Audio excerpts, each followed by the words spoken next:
Hey, what's up, movie fans? Here's another top 5 list that I've definitely been longing to do, and that is found footage movies, or found footage, whatever way you pronounce them. Basically, they're movies where most of the time, or pretty much the whole time, it's point of view from a video camera or camera of some sort. And yeah, a lot of these movies are very popular nowadays, especially, and some complain that they're a little overhyped, being that most of the time you're just watching, it's like watching a low quality movie, but it's meant to be in that point of view. So keep in mind, once again, as I said before with a lot of my lists, this is just my opinion, people. You probably have your own opinions, but this is mine, so as always, try to refrain from negative comments. Alright, so here we go. Number 5, As Above, So Below. Okay, this one obviously came out pretty recent, a couple months ago to be exact, or I should say 6 months ago, or whatever.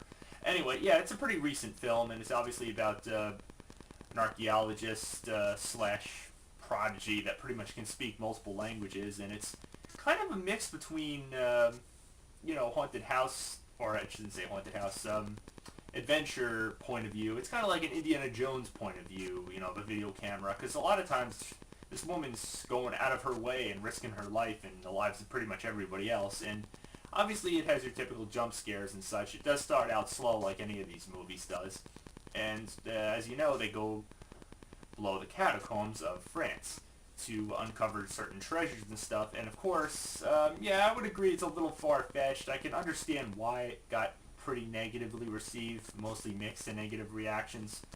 Because, yeah, it's far-fetched for the most part. It's the demons and everything, and devils. And, of course, you got the typical horror movie cliches. Black guy must die first. Sorry for the spoilers. I should have read in the comments, spoiler alert on some of these videos. Can't really resist. But, yeah.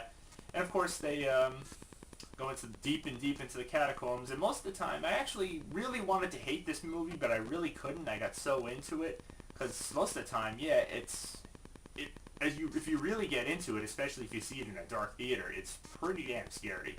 Especially if you're claustrophobic, and of course, like I said, they're underground inside the catacombs under France. But it's decent. I'd give it a shot. If you don't like it, I respect that. That's fine. Number 4, Chronicle. Okay, this one's obviously unlike. This is probably the only one that's not, like, horror related on this whole list. This is obviously about a bunch of, pretty much high school graduates, or almost graduating high school teens who obtain superpowers by coming across some weird device underground. And what do you know, they get, telekinetic powers, being able to move stuff without even touching it, and being able to, like, pretty much fly in the air without a jetpack or anything. It's pretty cool. And as you know, it's more than that.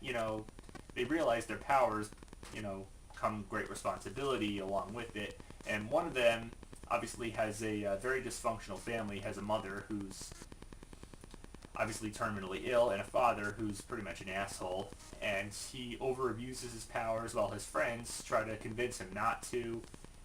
But it just gets out of hand. And of course, just like the last movie on my list, yeah, the black guy always has to die first. I apologize once again for the spoilers, but I don't know, that's just become a weird cliche.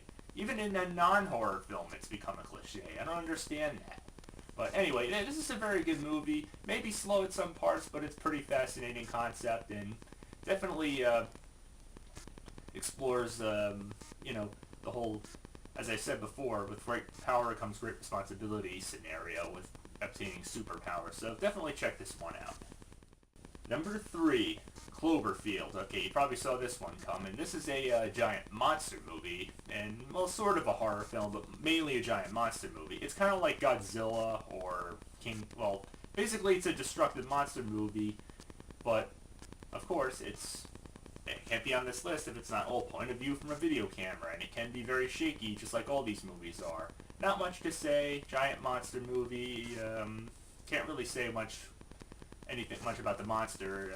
Gotta go see it in order to really see, know what it looks like and all that stuff. It looks like a giant crab, I think, or one looks like a giant mutant monster. Not much about the backstory I should really give away. Go see for yourself. It might make you a little nauseous, especially if you saw it in the theaters. Some complain once again that it's overhyped, and I agree it is on some parts, but it is what it is. A monster movie. Number 2, Paranormal Activity. Okay, this is the only time I'm going to pick more than one of the franchise, and this one I'm going to go with the first 3. Even though it's 1, 2, and 3, technically, when they go to 2 and 3, they technically go backwards, like chronologically. The first one obviously sets the tone with one woman and her husband who's possessed by a demon, the woman that is, and the other one, the second one, goes back chronologically, but it's about her sister, and just before it ends, it takes place after the first one, and then the third one explains about when they were like when they were kids. So, and I think it does a great job. The first one obviously is just all viewpoint from a regular basic home video camera. The second one is all footage shot from security cameras, which I think is a really good idea. All these 3 films may seem predictable and recycled, basically, but I think the ideas are really clever. Like I said, from how they're doing it, they're viewpointing it from. And the third one, getting into that, basically they put a camera on top of like one of those revolving fans that goes like back and forth. And I think once again it's really good. So may seem recycled, but I give all 3 of them a shot. I go for the first 3. I think by the time the 4th one came around, yeah, I think it was about time the series should have ended. I didn't actually see the marked ones. Didn't hear too many good things about that one. And I did hear that there actually is a 5th one coming. But honestly, I'd stick to the first 3. May seem overhyped, but that's what they are. They were, especially the first one when it first came out. It was overhyped in my opinion, but as I watched the sequels, I learned to like them for what they are. They're sleeper hits, that's what you call them. That's what you call most of these films. Number 1 on my list, which one didn't I mention? Let's try where this, in my opinion, pretty much started this whole genre. The Blair Witch Project. Yeah, that's where the whole thing started. And only the first one, not the second one. The first one is the best in this franchise. Second one, yeah, forget about it. Anybody has their own opinion on it. I didn't like it. So, it may seem like I'm hopping on the bandwagon and hating on that one, but personally, I didn't like it. Because really, it's got pretty much nothing to do with the first one. But the first one may seem overhyped depending on what your definition of scary is. I don't think I have to explain it much more. Group of teenagers go on a hike to find the Blair Witch in the woods in Maryland.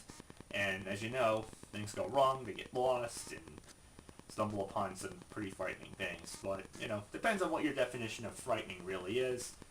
And, with any of these films, as you know. And so, you learn to enjoy these films if you can. If you don't, I respect that. But overall, that's my list. Until next time, keep watching.